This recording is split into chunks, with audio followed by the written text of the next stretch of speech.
to lean on this.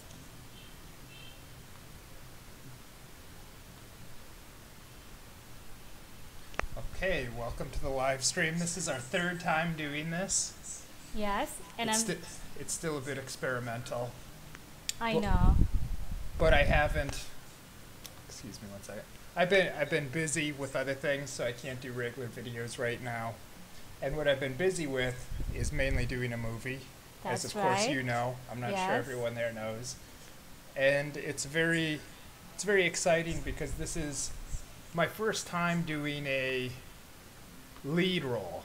That's At- true. Or my first time doing a lead role in a scripted film that's going to be theatrically released. Mm-hmm.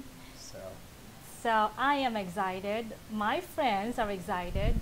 The people who follow you on Facebook, YouTube are all excited about this. And I'm sure they also want to know more. I don't know if everyone's excited. I am, just though. think so because of the response I get from my friends on Facebook, the people who follow me on Facebook as well. They ask about how you're doing, how the movie shoot is going. So I think it's the best time for you to tell them more about it. So how has it been so far shooting the movie? We're almost done shooting. We only have 1 day left of shooting. Mm-hmm. So, and that's tomorrow. Going to be a long day. We have a 5:30 a.m. call time in the morning. Very And early. then we'll probably get done at about 3 a.m. or something. The following day. The following day. And by the way, the title of the movie is Go ahead. Ang Turkey Man Ay Pabo Rin. This is directed by Randolph Longhas or Longhas. Randolph Longhas. That's how he pronounced it. Dolph pronounced it that way.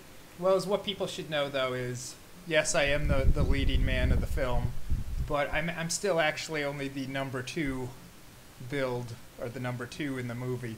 Who is my co-star in the movie? Yes, Travis Kraft is playing Matthew, the male lead character in the movie, with Tuesday Vargas, who is playing Cookie. In the movie, Matthew and Cookie are married. And do you want to tell more? Why don't you tell them what it's about? I'm still just working on some of the technical Yeah, we things have here. Travis has to adjust some stuff to make sure technical side is working well. Tell them about the movie. Tell them what Yes. it's about. So the movie is about an American and Filipina. They are married. What's so interesting about the movie is we will see, like different cultures between Filipino and American culture clash, but still, of course, in the end, it'll be happy, fun. And I think if I don't know, but what I can foresee is when you or we get to watch the movie, we'll get to experience how it is being, in their characters. Like any Filipina or American man, getting, ending up as married couple. Maybe Basically- they can relate to it. Basically, the movie plays off the comedy is the cultural differences Yes. between a Filipina and an American. That's true. So, and that's where the comedy comes in. It's comedy drama. Yes, romantic But comedy. we have 1 day of shooting tomorrow, and it's disrupted some of my other things like producing regular video content for this channel. But that's okay. That's a good excuse to not be making videos. And it's just hard to make videos all the time anyway. Sometimes I don't have any ideas, but I'm always open to ideas if users suggest an idea and it's good.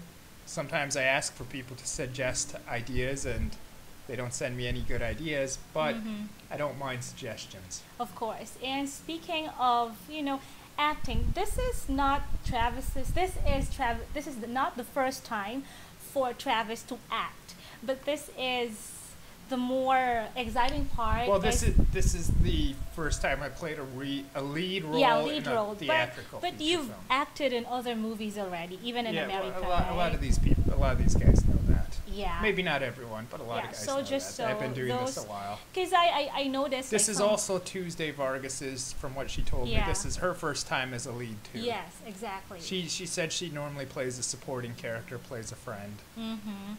And I would say you are really doing great in your acting job in the movie. And of course, Tuesday Vargas I think is so. doing great as well. She's doing a great job. This is not Yeah. the typical Filipino movie. This is very different for a Filipino movie in well, it's a kind of an original storyline. I haven't seen this Mhm. story done. Maybe it's True. been done before. I'm not an expert or anything in Filipino films, so Mhm. maybe it's been done before. But I've never seen it, at least not like this. And even if they have had some sort of similar storyline, Mhm. it didn't have me in it. So that alone is Right, going to make right. it different. And this is the type of movie they literally, this is going to sound cocky, but they literally couldn't do this without me because, first of all, the role is for an American guy, Mhm. Mhm. and there's not a lot of Americans in this country. Mhm. Second of all, they also, what are the odds that they're going to find is the character is about 50% fictional and 50% based off of the real me, Yeah. and the director and script writers Uh-huh. asked for my input as to, Mhm. hey, does this ring true? What about this and Mhm. that? I know. So it's part of it is about half of the characters actually tailored towards me, and my Mhm. character is referred to as Superman in the movie a lot. Yes. Maybe if they had a different guy or a guy that looked different, it might not make sense. But so the character that I play is 50% really me and 50% fictional. Mhm. Maybe for the next movie, if I do another movie, maybe I'll play something completely different than me. Maybe I'll play a serial killer or a drug addict or something more extreme Uh-huh. that that's not really me. Why not? But this is a good role. It's like, as I said before, this is very different as a Filipino movie because the script and the storyline and just the way of doing it. This is actually, and I didn't quite realize this when I read the script because some things changed a little bit on set. This is kind of a racy movie in some ways. Not that bad, but compared to most Filipino movies, this is something that they're trying to push the envelope a little bit more with. Well, anyways, so we have I'm just people checking a few people. technical Some things. people are joining us now. Thank you so much for joining us, and you can tell your friends to join us right now. Welcome to this live stream with Travis Kraft. It says we and have a few viewers in the room. No one's commenting. If Yeah. you guys have any questions during this stream, feel free to feel free to ask and post we'll your respond. question. This is a And- nice way to do a video in between my regular stuff because I don't have to edit this, don't have to take a lot of time other than what I'm doing. And also this is much more the real me as opposed to my other videos which are maybe little snippets of the real me or versions of the real me. This is just me off the cuff being myself. Speaking of the movie, hopefully, maybe you can post like behind the scene I'll try and footage release of the some movie shoot. Yeah. I'll try and release some interviews with the cast and maybe director if I can shoot them. I'll try and shoot something tomorrow since it's our last day, and then they'll get more info through that. Hopefully, it won't be so hectic tomorrow because that'll be the last day.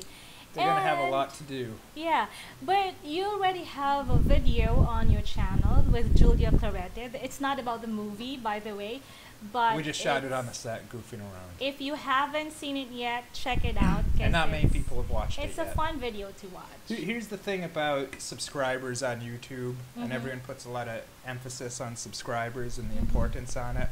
Mhm. And subscribers are great to have a high number, and it'll help you get an initial view count. But subscribers aren't the only thing. Out of all the people subscribed to me, about 5% of them actually watch my videos.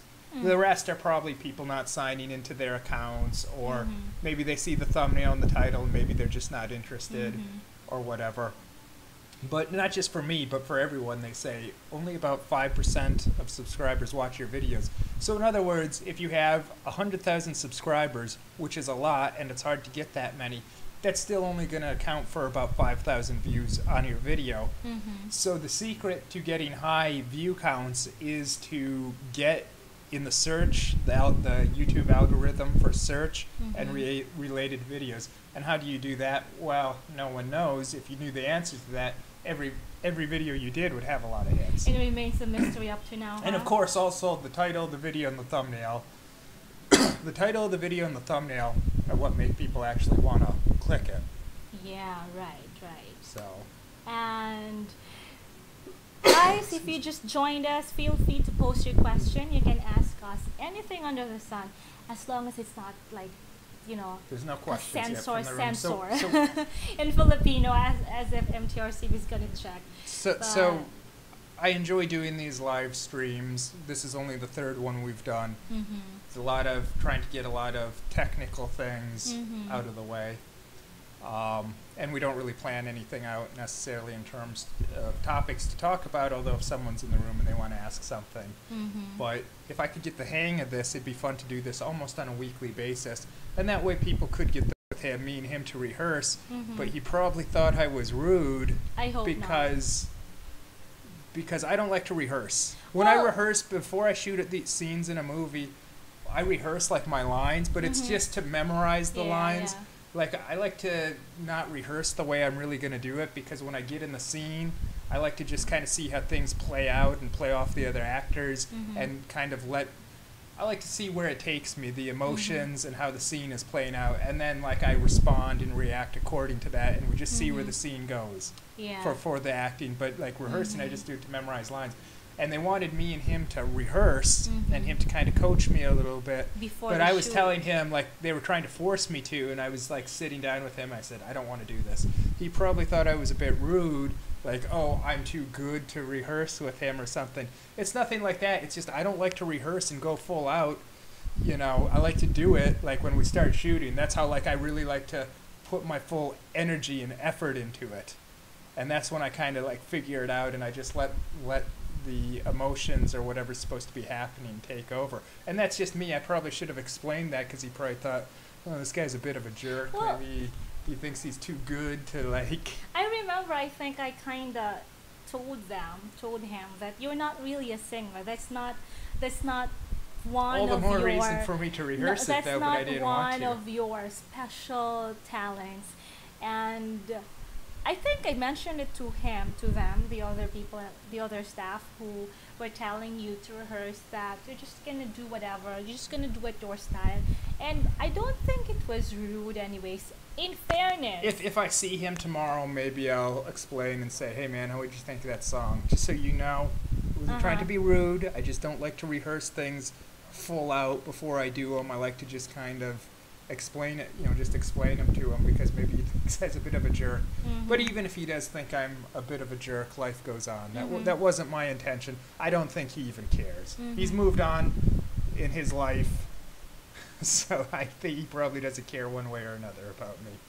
So, but I think we will see him tomorrow. He plays a more minor character. He plays the brother of Tuesday Vargas's character. So he plays a supporting character, but I'm sure he has other things going on. Yeah. And you know what, guys? If you only saw that sequence, that scene where Travis did his own style of singing, everyone in the cast... It's going to be good. Hold on, let me just say this.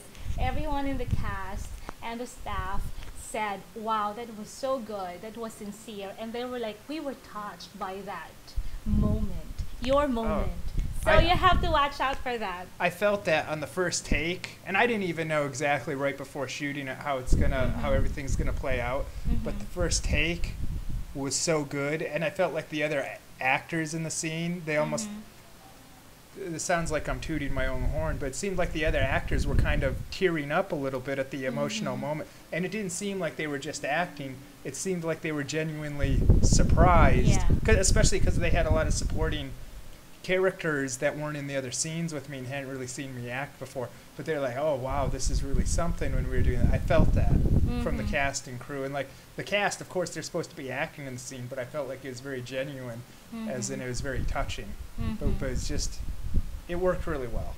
Yeah, earlier I was mentioning the kid actor. His name is Miko Laurente. He's a very good actor. He's a very good actor at his age, and he's my stepson professional. in the movie. Yes, that's his character. He's an 8-year-old boy. Yes. He's a trooper. He never complains about anything, even when it's hard on him. Like when he already, fell asleep and he had I don't blame get him. up and like shoot again. Well, it's natural. That was the only time, and like I was thinking, like I don't blame this kid, because there's a few times when they woke me up and I'm like, I don't want to do this right now. You know how it feels when you're like you're heavily asleep and you have to, get up in the middle of your.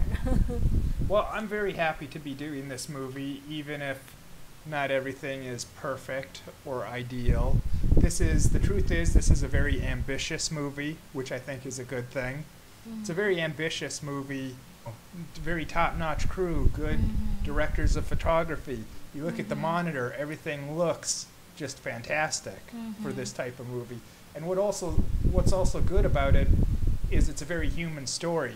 It's not like Iron Man, where Iron Man is, there's nothing wrong with that, but it's very cartoonish and it's a fantasy and it's kind of hard to relate to those type of characters. This is something that will maybe move people more emotionally. More realistic. And make them laugh at the same time. Yes. I have nothing against movies like Iron Man. We watched that. That was We did. It was an okay way to spend a couple hours. Of course. Even if I wasn't crazy about it, it was good enough for what it was.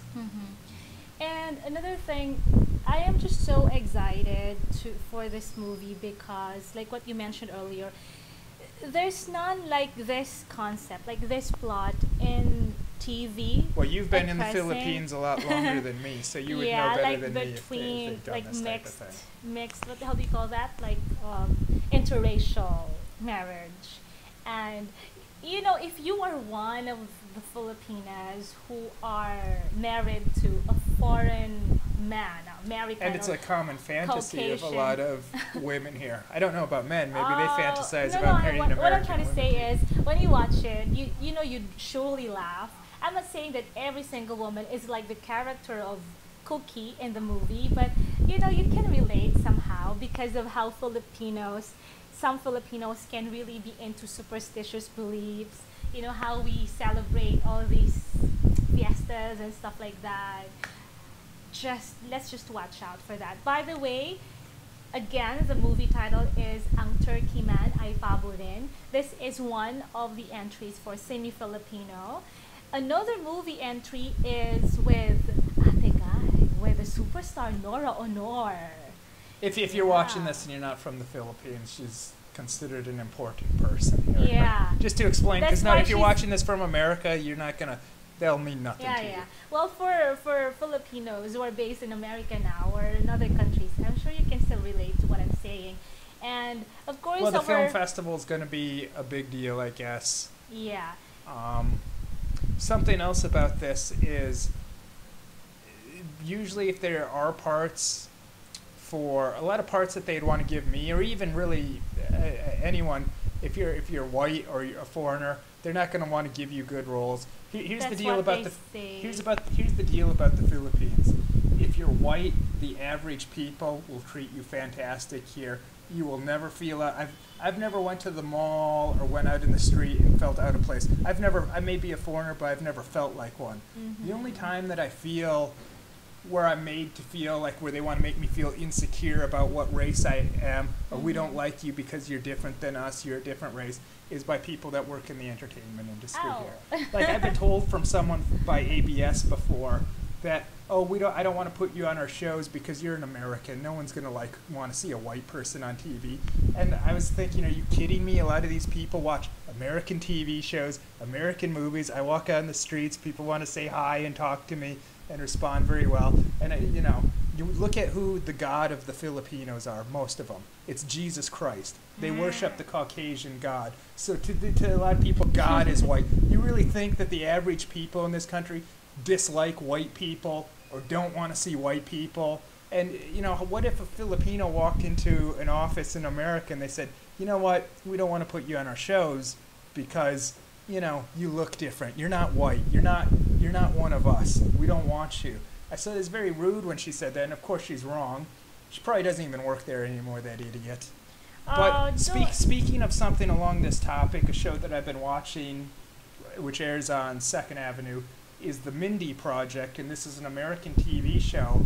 And the star is an Asian American, a heavyset, a chubby Asian American woman. And when you first saw it, when I was watching it, you said, "Why didn't they get someone pretty?" It's because that wouldn't suit the character. It's about a kind of socially awkward, a smart professional, yet she has race that's not white for them to look up to and think, oh, I can do that too. And they have other Asians on TV now. I've noticed on that show Community, they also have like an Indian American guy, and he's a funny guy too. On that show Go On, they have like 2 Asians in the cast. There's that guy from The Hangover who kind of steals the show. The Asian guy from The Hangover, he kind of steals the show anytime he shows up in the movie. He's the funniest dude in it. But I think Bruce Lee was really probably. It's funny to hear me speaking on behalf of Asians, but to me, I think Bruce Lee is kind of the one that really broke through in the United States, where for the first time since Bruce Lee kind of made it cool to be Asian or cool to be Chinese, because before that, I mean, I can't speak because I wasn't even born there, so I don't know exactly what the culture was like. But I'm assuming most Americans, they thought, oh yeah, they're a bunch of dorks, they're a bunch of nerds, they're very weak. But then you'd see Bruce Lee in the movie, and you see what he does, and you think, oh, if Chinese people can do that, I wish I was Chinese. So he created this whole new machismo and mystique, which they haven't really had since him, unfortunately, since he died. Like, they had him, and he created that mystique, and everyone that came after him was, they couldn't quite be as cool as him. He was just like, he was like the Elvis of action movies or that genre. Or really, he's like Elvis. He's one of those few people like Elvis that is just even beyond being a legend, where there's only been, like, they're one of a kind. Like, you've had Jesus, you've had Elvis, and you've had Bruce Lee. You can't compare Jesus to Bruce Lee and to Elvis, okay? I think Jesus is a good comparison to Bruce Lee. Because sorry, but I have to. Well, you don't know the culture of martial arts the way I do. I mean, like, and the martial arts, especially previous to the UFC, the martial arts, and even now, the traditions are starting to break down a bit, with people seeing that there's not one martial art or one way or one answer. But martial arts, for hundreds of years, they really are a religion of people are very set in their way. Whereas kind of like with religion, someone will say, you have to be a Christian. Then someone else will say, no, you have to be a Muslim. And then some other guy will come, no, being a Jew is the right way. Well, you've had that, like someone say, karate's the best. And then some other guy, kung fu. Well, and then someone else, no, it's taekwondo. And these are really religions in terms, these are serious life and death matters for the people that get involved with this culture. Okay, well, with Jesus... And Bruce Lee's the one to come and break it down with his philosophies and say, no, we need to do everything. And he's achieved a godlike status to where he's being worshipped and idolized. But Bruce Lee, Elvis, whoever can never be, be leveled with Jesus, because Jesus That's a matter of opinion. It's not about religion. That depends who you ask. If you ask a guy that's not a Christian, my personal relationship with God. Bruce Lee or who else? You can't they can't be your savior. They can't. They cannot bless you, okay? So I'm just you're talking about something. I'm just saying in terms of importance. I know, but I Jesus. told you this thing before, and I know you understand why I'm trying to say this, because I just don't agree that you will have to just like Bruce Lee, Jesus. No, Jesus still on top. You're taking it too literal that he's God. Let's move on. You're taking that literally that he's a God. Anyways, I have nothing against Bruce Lee or Elvis. They're all really, You're taking these things a little too they're important literal. in history, but I'm just trying to say that. But they're gods. Like, he is the Jesus of martial arts. He's the Jesus. You can still be into martial arts, and you can still have Jesus. But also, you don't understand the culture of these things. They really are more of a religion than anything else. It's not about religion. It's about your personal relationship Regardless, with God. I love Bruce Lee since I was a kid. I know, me Bruce too. Lee is actually the one that gave me the idea to want to act in movies and be in entertainment, even if it's not to do exactly what he did. It's just an inspiration because I saw how he changed the world through entertainment. Now, you can check this out later. But right? to clear things up, I'm still in the Philippines, although I don't think many people think I've left. I'm still in the Philippines, and I love the Philippines. Everyone knows that. But do I love everything about the Philippines? No, I do not. And how could we make the Philippines a better place? If I was running for office, and maybe this is telling you about it maybe earlier. this is topic for another video, Mm-hmm. but the number, other than pushing the economy and improving people's quality of life, that's obviously number one. I think what's very important that needs to be done is they have to clean it up. The Philippines is filthy. It's probably one of the most polluted countries in the world, and there's no reason it has to be. You look at Singapore, which is a neighboring country. That should be the model for the Philippines. Our politicians should be looking at Singapore and say, now what did they do that they're one of the cleanest countries in the world, and we're one of the dirtiest? How can we achieve that and study that? And also you have to make the average. The governments can't. The truth is, the governments can't do it on their own. They need the people to really do it, and the people to police themselves. And how do you do that? Through education. You have to make people take pride in how clean they keep things, and how they protect the environment, and how they never throw things on the ground and never litter. You have to make people, educate them why they shouldn't be doing it, and get them to take pride in how they're doing in terms of keeping things clean. Just like, and this kind of relates to the cleanliness, when we shot that show for GMA News TV in Pampanga a couple weeks ago, the first place we went when we got there was to have breakfast. And I didn't want to eat there. Yeah, I didn't want to eat there because I could tell right away this place is disgusting. And then I had to go to the bathroom, so I had to walk through the kitchen, and I saw what was in the kitchen. The guys cooking the food were shirtless, sweaty, dirty. They had all these stray, dirty cats lying around in the kitchen where they prepare food. So much for health codes. I mean, that place is a cesspool. And then people want to know why I eat at Taco Bell all the time.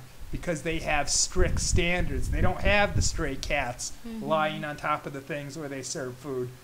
Cleanliness and safety, the government really needs to send out the food inspectors like they do in the US and police things, do like random run-throughs, and then they either get closed down they get closed down and they're not allowed to reopen until they meet basic safety needs. So I think what's important to make the Philippines a better place is we need to clean it up, have an emphasis on cleanliness and safety and the hygiene of just everything around. And the other thing, and this is going to hurt some people's feelings, is they need to improve English. English proficiency in this country needs to be better. And one of the things the people here pride themselves in, at least the government, when they brag to others, how great the English is. Well, I can tell you, it needs to be better. A lot of people here don't speak little to no English, and there's a lot of incorrect English. For instance, I was recently I met a Korean guy recently, and he was saying, you distracted. Sorry, because I got a comment on Facebook. Go ahead. He was saying you met a guy. Go ahead. You distracted me. I'm sorry. I met a Korean guy. About English. Yeah, I met a Korean guy that he said a lot of Koreans come to the Philippines to learn English because it's cheap. But he said the thing about Filipino English teachers is they don't really speak English all that well themselves. I'm sorry to interrupt you, but I got a comment on Facebook. Says, walang volume, I don't hear a thing. Sad. I think it's fine.